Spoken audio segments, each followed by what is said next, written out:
questions I got from one of my friends was, why is there so many restrictions in Islam, like fasting, like drinking alcohol, having sex, etc., stuff like that, before marriage, obviously. But Yeah. Okay, good. So Islam has certain objectives for the world, okay, for the universe, for the harmony of the world. And from those objectives, number one is to preserve people's religion, people's relationship with Allah. To do everything to make it easier for people to have a better relationship with Allah, and deter and repel any factors that would harm that. Okay. Likewise, another mission or another objective is to preserve people's wealth, and another objective is to preserve people's intellect. okay. Right. Another objective is to protect people's progeny and genetics and the whole the relationship line. Right. So it should not be that nobody knows who does this son belong to, and you have to run and get DNA tests and stuff like that. So preserving the family structure and accountability is very important as well. And obviously another angle is to protect people's life and honor and so on and so forth. Okay. So if you look at any ruling, you would see that it's for that reason.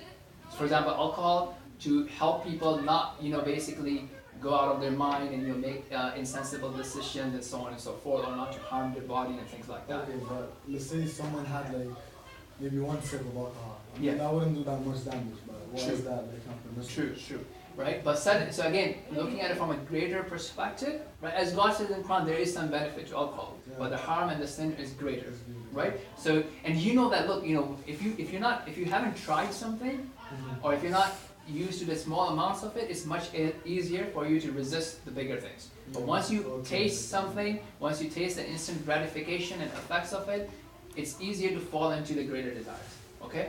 And now also from other angles that, there may be certain things that we don't really understand why, right? For example, when, the story that I gave you earlier about the Adam alayhi salam and the tree, Allah did not tell Adam about what's wrong with the tree. Is that going to intoxicate you, or is that going to give you fat or cholesterol or whatever? No. Is it bad for your heart, your cardiac health, or whatever? No.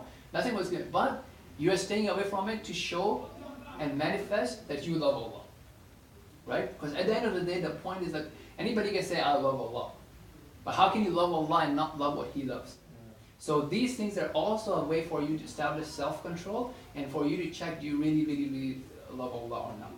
Right? So again, the idea is not to have these random limitations and random prohibitions. Everything is backed up by wisdom, whether it be fasting, to develop that self-control and develop that awareness of Allah. Because the main objective for us is to use this life to make it to earn the love of Allah subhanahu wa ta'ala and to make it to paradise.